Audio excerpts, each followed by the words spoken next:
Market crash అయితే న్యూస్లో red colour, panic and losses. App open చేస్తే మన అకౌంట్ మైనస్లో కనిపిస్తుంది. అప్పుడు ఎస్ఐపి స్టాప్ చేయాలా?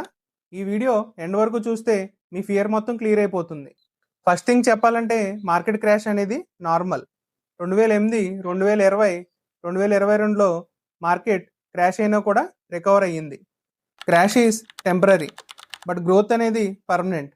Why SIP works best in crash? Market down అవుతే మీ ఎస్ఐపి అమౌంట్ తోటి మోర్ యూనిట్స్ అలాట్ అవుతాయి. అంటే మన ఎస్ఐపి అమౌంట్తో మనకి ఎక్కువ షేర్స్ అనేది బై అవుతాయి. మార్కెట్ రికవర్ అయ్యాక మన రిటర్న్స్ షార్ప్గా రైజ్ అవుతాయి. What most people do wrong? ప్యానిక్లో ఎస్ఐపి స్టాప్ చేస్తారు. ఇది వర్స్ట్ డిసిషన్. లో ప్రైస్లో బయింగ్ స్టాప్ చేసి హై ప్రైస్లో రిటర్న్స్ ఎక్స్పెక్ట్ చేస్తారు. Simple example, suppose market fall అయింది, మీ ఎస్ఐపి మాత్రం 6 months కంటిన్యూ అయ్యింది. స్క్రీన్ మీద చూస్తే మీరు మనం డిఫరెంట్ డేట్స్లో ఎస్ఐపి చేసిన amount details and units allot అయిన డీటెయిల్స్ మనకి స్క్రీన్ మీద కనిపిస్తున్నాయి.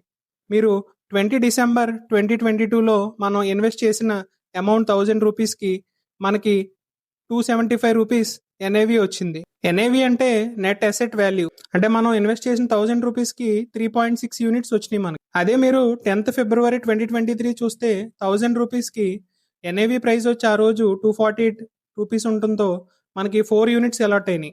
ఈ విధంగా మీరు స్క్రీన్ మీద చూసుకుంటే లాస్ట్ డేట్ 9th January 2024, అప్పుడు యూనిట్ ప్రైస్ వచ్చి 357 రూపీస్ ఉండటం వల్ల నేను ఇన్వెస్ట్ చేసిన అమౌంట్ 3000 అవడంతో మనకి 8 యూనిట్స్ వచ్చినాయి. ఈ విధంగా డిఫరెంట్ డేట్స్లో మీరు ఎస్ఐపి చేయడం వల్ల యూనిట్ కాస్ట్ అనేది యావరేజ్ అవుతుంది. రికవరీ టైంలో మీ యావరేజ్ యూనిట్ కాస్ట్ లో ఉంటుంది. మన మ్యూచువల్ ఫండ్ ప్రెసెంట్ ఎన్ఏవి వచ్చి 419 రూపీస్ ఉంటే మనం ప్రీవియస్ ఎగ్జాంపుల్లో చూసిన యావరేజ్ ఎన్ఏవి మనకి 315 రూపీస్ వచ్చింది. అంటే ఎన్ఏవి వాల్యూ 100 రూపీస్ పెరిగింది. యూనిట్స్ మనకి 69 ఉండటంతో 69 ఇంటూ 100 రూపీస్ అవుతుంది. అంటే 6900 ప్రాఫిట్లో ఉంది. That is SIP power. When to stop SIP? Emergency situation ఉంటే మన ఎస్ఐపి స్టాప్ చేసుకోవచ్చు. అంటే జాబ్ లాస్ కానీ లేదంటే మెడికల్ ఇష్యూ కానీ ఇలాంటి సిచ్యువేషన్స్లో మన ఎస్ఐపిని మనం స్టాప్ చేయొచ్చు. కానీ మార్కెట్ ఫాల్ అనేది రీజన్ కాకూడదు. మనకి మార్కెట్ ఫాల్లోనే ఎక్కువ బెనిఫిట్ జరుగుతుంది. మనం ఇన్వెస్ట్ చేసిన మ్యూచువల్ ఫండ్ యూనిట్స్ యావరేజ్ అవుతాయి. క్రాష్లో ఎస్ఐపి కంటిన్యూ చేయడం స్మార్ట్ ఇన్వెస్టర్ బిహేవియర్.